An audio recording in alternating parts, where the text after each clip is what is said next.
힘을 다하면서 한번 인사 나누겠습니다. 사랑합니다. 축복합니다. 네, 우리 성도님들을 진심으로 사랑하고 더 많이 축복합니다. 우리 지난주에는 우리 소요리 문답 4문에 대해서 우리가 함께 말씀을 나누었습니다. 하나님은 어떤 분이십니까? 우리 하나님은 인간과 다르게 육신이 아니라 영으로 계신 분이십니다. 영이신 하나님은 무한하시기 때문에 공간과 시간의 제약을 받지 않으십니다. 그리고 그 하나님은 영원하시고 불변하십니다. 이것이 우리에게 있어서 너무나 큰 소망입니다. 만약에 하나님이 우리처럼 어제 달랐다가 오늘 달랐다가 내일도 다르시다면 우리는요 제대로 신앙생활을 못해요. 그 하나님이 무서웠다가 좋았다가 겁났다가 날마다 이렇게 바뀐다면 우리의 믿음은 늘 혼란스러울 겁니다. 하지만 하나님은 영원 불변하신 분으로 존재와 지혜와 권능과 거룩하심과 공의와 인자와 진실하심이 단 한 번도 변한 적이 없으십니다. 아멘이십니까? 아멘. 그렇다는 것은 수천 년의 세월이 지났지만 그때나 지금이나 우리를 향한 약속은 한순간도 바뀐 적이 없다는 것과 그때 하신 약속은 여전히 오늘도 유효하다는 겁니다. 이것이 바로 복음입니다. 그래서 우리 성도님들 살면서 낙심하고 어렵고 힘들고 아픈 그 일을 만날 때 무한하시며 영원하시며 불변하신 그 하나님이 오늘도 나와 함께 하고 계신다는 사실을 굳게 믿으심으로 복음으로 기뻐하고 복음으로 예배하며 복음으로 살아내시기를 주님의 이름으로 축복합니다. 아멘. 자, 오늘은 5번째, 6번째 질문을 함께 살펴보려고 하는데요. 이 두 가지 질문은 우리가 평소에 아무렇지 않게 늘상 하는 고백입니다. 하지만 이 6번째 고백은 참 설명하기 힘든 그리고 어려운 부분 중에 하나인데요. 조금 딱딱하고 어렵게 느껴지실지 모르겠지만 성경이 우리에게 가르쳐 주시는 그런 교훈으로 받아 듣고 우리 함께 믿음으로 나가는 시간이 되길 소망합니다. 제가 5번째 질문을 읽으면 우리 성도님들이 대답을 해주시면 감사하겠습니다. 제가 5번째 질문을 드립니다. 하나님 외에 다른 신이 있습니까?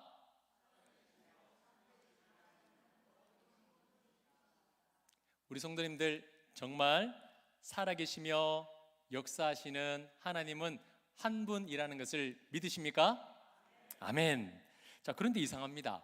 성경에 보면 하나님 외에 다른 신들의 이름이 많이 나옵니다. 아마 우리 성도님들도 들어보셨을 겁니다. 대표적으로 가나안에 어떤 신이 있습니까?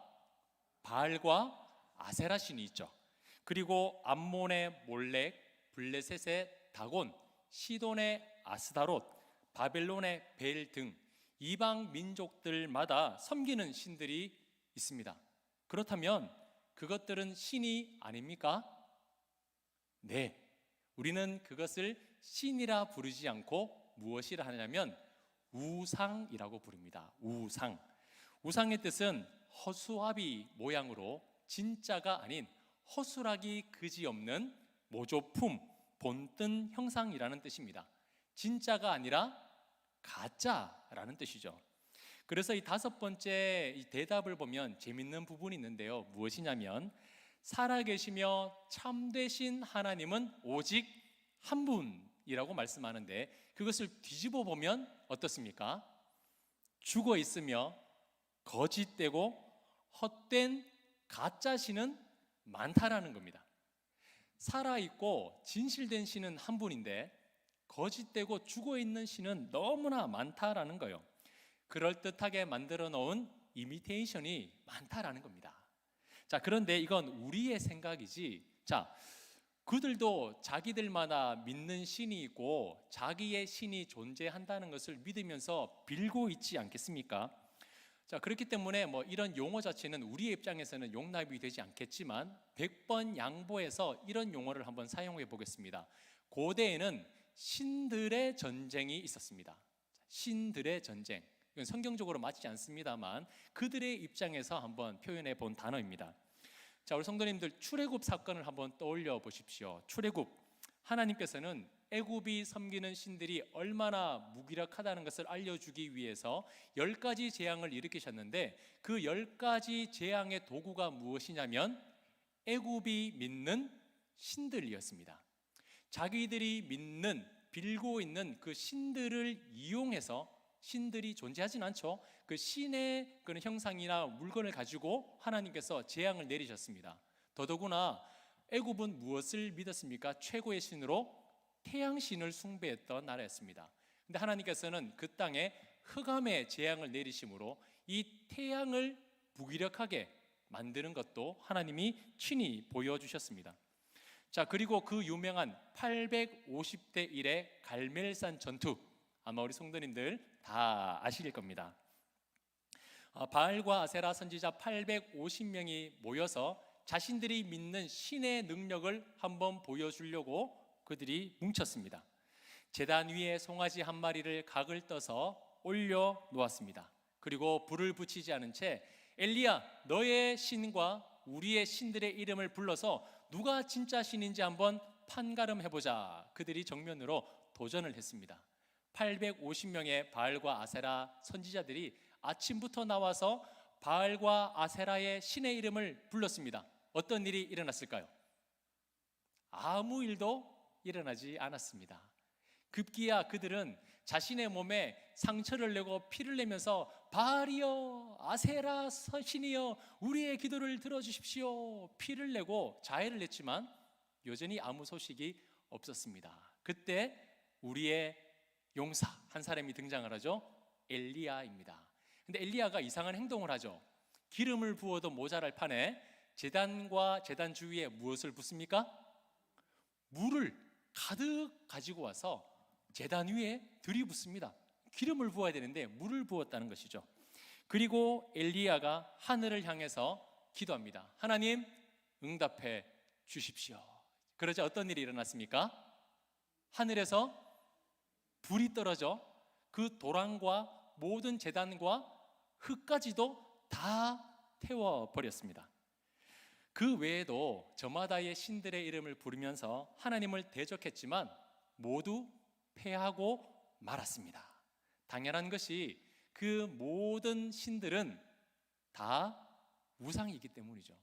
사람이 만들어 놓은 형상에 불과한 아무 능력이 없는 존재라는 겁니다. 그래서 성경은 이 우상이 얼마나 헛된 것이며 무능한 것인지 이렇게 말씀하고 있는데요. 시편 115편 4절에서 6절 말씀을 우리 화면을 보면서 같이 한번 읽어보겠습니다. 그들의 우상들은 은과 금이요 사람이 손으로 만든 것이라 입이 있어도 말하지 못하며 눈이 있어도 보지 못하며 귀가 있어도 듣지 못하며 코가 있어도 냄새 맡지 못하며. 자, 보십시오. 우상은 겉으로는 화려한 보석으로 만들어져 있어서 귀한 가치가 있는 것처럼 보입니다. 그리고 감각기관에 모양은 다 있습니다. 그런데 모양은 있지만 아무런 능력이 없다라는 거예요. 입이 있어도 말하지 못하고, 눈이 있어도 보지 못하고, 귀가 있어도 듣지 못한다라는 겁니다. 자, 계속해서 7절에서 8절 말씀을 우리 한 번 더 화면을 보면서 읽겠습니다. 손이 있어도 만지지 못하며 발이 있어도 걷지 못하며 목구멍이 있어도 작은 소리조차 내지 못하느니라. 우상들을 만드는 자들과 그것을 의지하는 자들이 다 그와 같으리로다. 아멘. 자, 어떻습니까? 우상은 모양은 있지만 어떠한 기능이나 능력이 하나도 없습니다. 작은 소리조차 내지 못하는 것이 바로 우상이 가진 한계라는 겁니다. 하나님과 너무 대조되지 않습니까? 강의안을 한번 보십시오. 하나님과 우상의 차이는요, 비교조차 할 수가 없는 거예요. 하나님은 언제부터 계신 분입니까? 영원 전부터 스스로 계신 분이세요. 하나님은 누군가로부터 만들어지거나 태어난 분이 아닙니다. 그런데 우상은 언제부터 존재합니까? 사람이 손으로 만든 그때부터 존재하는 거예요. 자, 그렇다는 것은 하나님이 영원하시다는 것은 우리가 태어나기 이전부터 살아온 과정과 앞으로 살아갈 모든 날들을 하나님께서는 다 알고 계신다는 겁니다. 그런데 우상은요, 만약 안다고 해도 손으로 지음받은 그때부터니까 그 이전에 우리가 어떠한 삶을 살았고 어떻게 이 세상에 왔는지에 대해서는 전혀 알지 못한다라는 겁니다. 그게 바로 우상의 한계예요. 그리고 하나님은 어떤 모양도 없는 무엇으로 존재하십니까? 무엇으로 존재하세요? 영으로 존재하세요. 만지지도 볼 수도 없는 영입니다.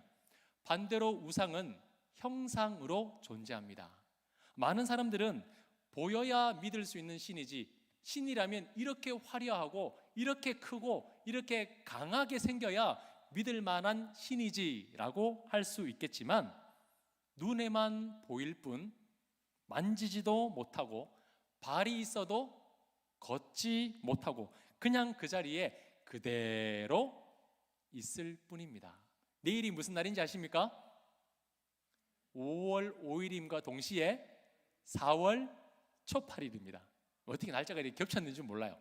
자, 4월 초 8일인데 저 팔공산의 갓바위가요, 하루에는 눈을 떠보니까 울산에 가 있고 하루는 눈을 떠보니까 부산에 가 있고 이런 경우가 있던가요?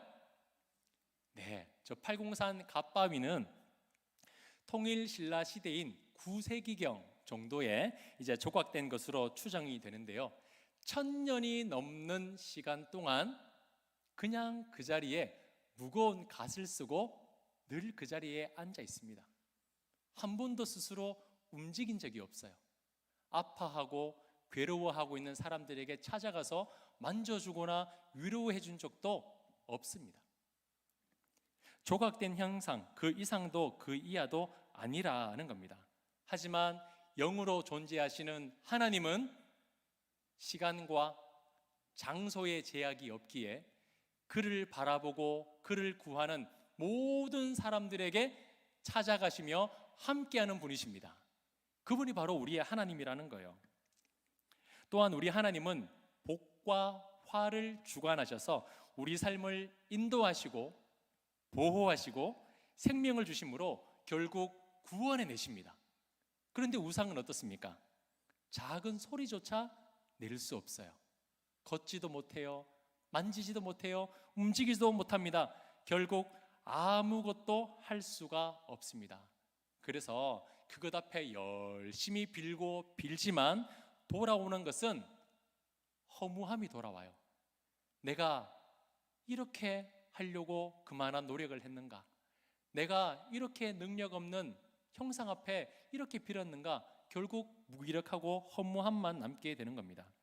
성경에는요, 우상을 만드는 사람이나 우상을 섬기는 사람이나 다 이와 같다라고 말씀합니다. 아무것도 해줄 수 없는 우상 앞에 비는 것은요, 결국 얻을 것이 아무것도 없다라는 겁니다. 당장에 조금의 위안은 받을 수가 있을 겁니다. 저 잘 만들어 놓은 형상 앞에 비니까 아이고 이제 내 마음이 좀 놓이는 것 같고 저것이 나의 소원을 들어줄 것 같지만, 그러나 아무 응답이 없는 거예요. 때로는 아이고 내가 정성이 부족했나, 조금 더 치성을 들여보자, 열심히 또 빌고 빌지만 결국에는 아무것도 없게 되는 겁니다. 그래서 성경은 단호하게 말씀합니다.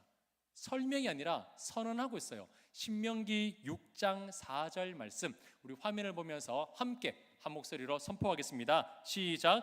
이스라엘아 들으라, 우리 하나님 여호와는 오직 유일한 여호와시니. 아멘.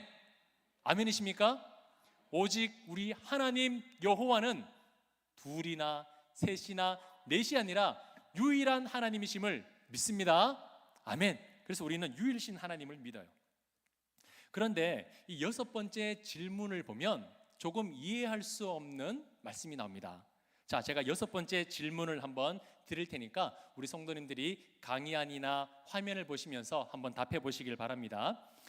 하나님의 신격에는 몇 위가 계십니까? 성부와 성자와 성령이신데 이 3위는 한 하나님이시고 같은 본질과 동등한 권능과 영광을 가지십니다. 아멘.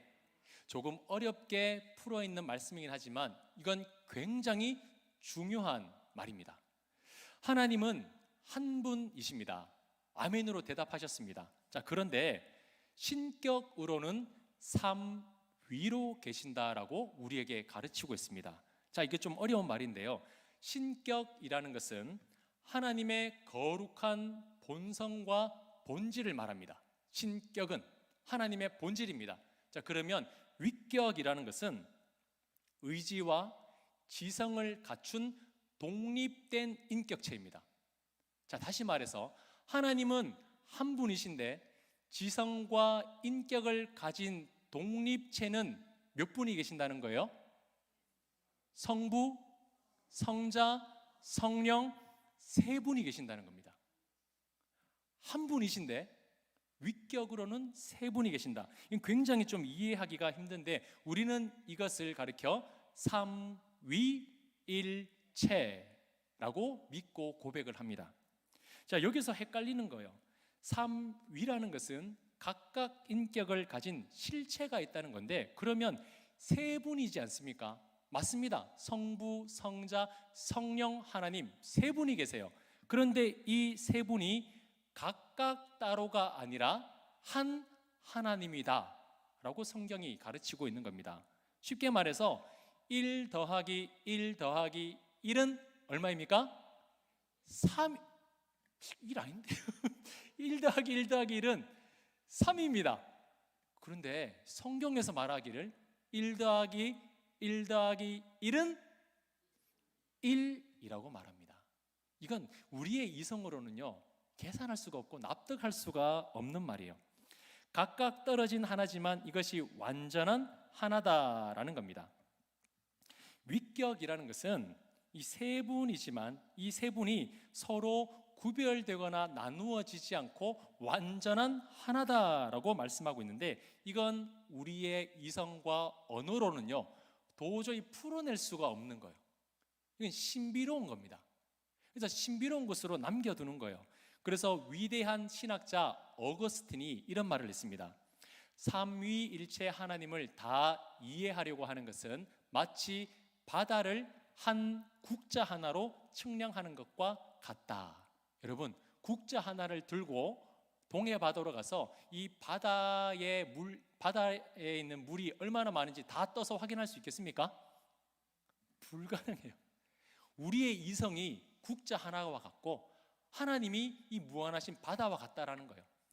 우리가 생각하고 우리의 사고로 하나님을 다 이해할 수 없다라는 겁니다. 그래서 지난주에 드렸던 말씀, 무한은 유한을 담아낼 수 없다라는 겁니다. 우리는 마치 하나님이 다 이해되어야 그래 이게 바로 하나님이지 그래서 내가 믿을 수 있지 이게 아니라 이해되지 않기 때문에 그분은 신이라는 거예요. 우리가 다 이해되고 납득되면 그분은 더 이상 신이 아니에요. 내가 신이죠. 다 안다면. 그러나 우리는 그 무한하신 신에게 있어서 우리는 정말 극히 드러내신 일부분만 알 수 있다라는 겁니다. 그래서 여러 신학자들이 삼위일체에 대해서 이렇다 저렇다라고 설명한 부분이 있는데 제가 한번 설명해 볼 테니까 한번 생각해 보십시오. 자, 이 컵 안에 물이 있습니다. 물은 어떤 상태죠?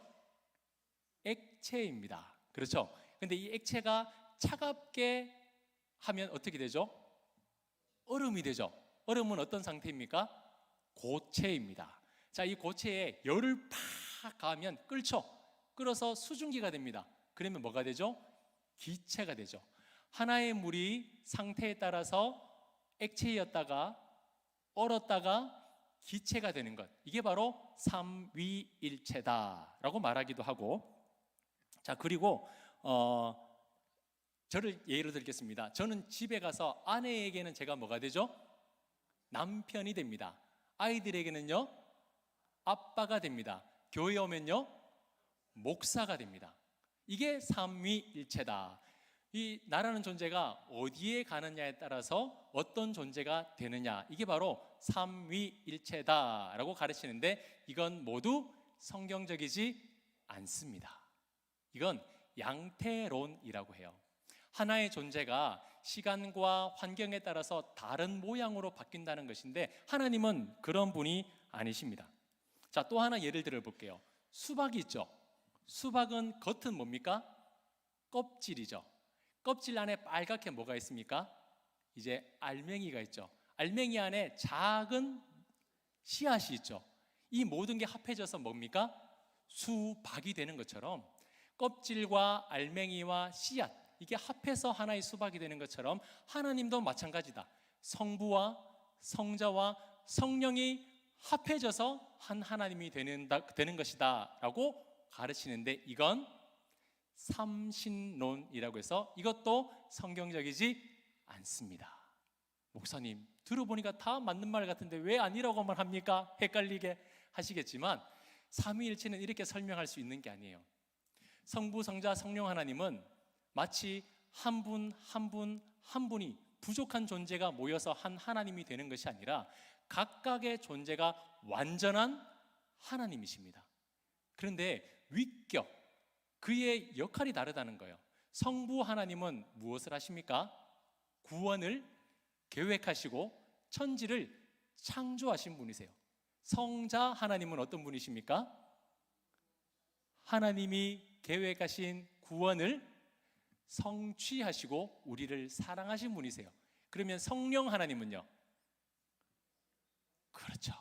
우리에게 주신 믿음을 끝까지 지켜주시며 구원으로 이끄시는 분이 바로 성령 하나님이세요. 각각의 지성과 인격을 가진 그 세 분의 하나님이 완전한 하나가 되어서 우리를 사랑하시고 우리를 구원해 주신다라는 겁니다. 이것이 우리가 알 수 있는 한계입니다. 여기까지입니다. 그런데 이 세 분이 한 분 하나님이시고 한 분 하나님이 세 분으로 존재한다는 것을 이 이상 설명드릴 수가 없어요. 제 지혜가 부족하기도 하고 하지만 아무리 많은 자료를 보고 연구를 해도 이것 이상 설명해 드릴 방법이 없습니다. 그러면 우리가 이 사실을 어떻게 받아들여야 될까요? 믿음으로 받아들일 수밖에 없는 겁니다. 이걸 설명해 드리려고 더 많이 설명하면 할수록 스스로 함정에 빠지고 잘못 설명하게 된다라는 거예요. 우리는 성경이 말씀하는 것까지만 알 수 있고 성경이 나아가는 데까지만 갈 수 있습니다. 그래서 비록 우리의 입장에서는 아이고 이게 좀 어렵다라고 하실지 모르겠지만 하나만 기억하시면 돼요. 한 분 하나님은 세 분이시고 세 분은 한 하나님이다. 여기까지만 믿음으로 받으시면 될 것 같습니다.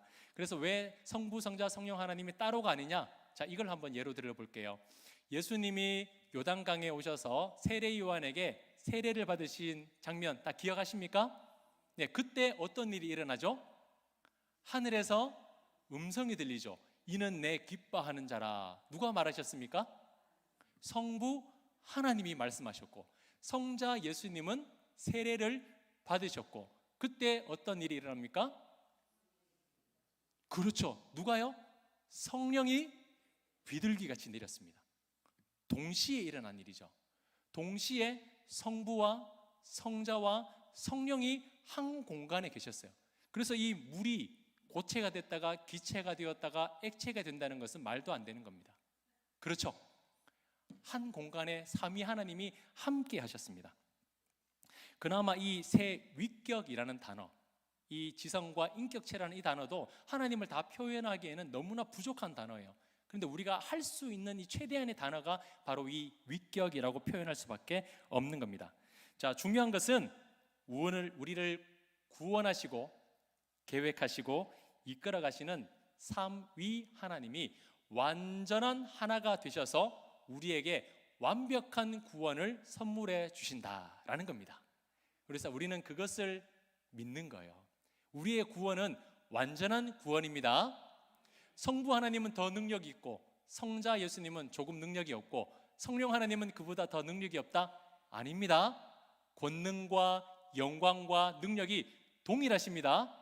그 동일하신 하나님이 우리를 구원하신다는 사실을 꼭 기억하시길 바랍니다. 그래서 조금 어렵지만 아타나시우스 신조라는 거 있는데요. 이 아타나시우스라는 사람은 아리우스 이단에 맞춰서 이 복음의 진리를 어떻게 하면 지킬까 정말 전면에 나서서 싸웠던 사람인데, 자, 이 신조에 이런 고백이 있습니다. 아버지는 하나님이시고 아들도 하나님이시고 성령도 하나님이시다. 그러나 이 셋은 무엇이다? 한 하나님이다. 이 진리를 지키려고 그는 목숨까지 걸었어요. 우리는 보니까 별것 아니겠다 하지만 사실 이것에 대해서 정면으로 반박하고 이 진리를 무너뜨리려고 하는 이단들이 얼마나 많이 있었는지 몰라요. 그러나 이 진리의 메인 한 사람을 통해서 하나님은 교회를 지켜주셨고 진리를 지켜주셨고 성령으로 지켜주심으로 말미암아 올바른 구원의 진리를 지금까지 우리에게 알려주고 계신 겁니다.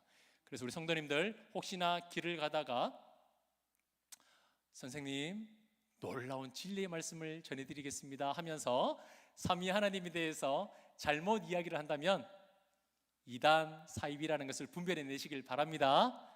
네, 그들은 아이고 기성교회 목사님들은 잘 모르죠, 아이고 삼위일체 하나님 잘 설명 못하죠 하면서 그들은 무엇인가 깨달은 것처럼 자꾸 성경을 더 자세하게 알려주는 것 같은데, 아니에요. 다 짜맞추기식이라는 것을 여러분 꼭 주의하셔야 됩니다. 그래서 어디 길 가다가 누가 이야기하는 것에 현혹되지 마시고 우리에게 주신 진리의 말씀을 굳게 믿어서 비록 풀리지 않는 어려운 부분이 있다 할지라도 말씀이 참된 진리라는 것을 꼭 기억하시기를 바랍니다. 자, 마지막으로 제가 다시 한 번 더 5번째 질문과 6번째 질문을 드리면 우리 성도님들이 믿음으로 고백하시고 예배를 마무리하도록 하겠습니다. 제가 5번째 질문을 드립니다.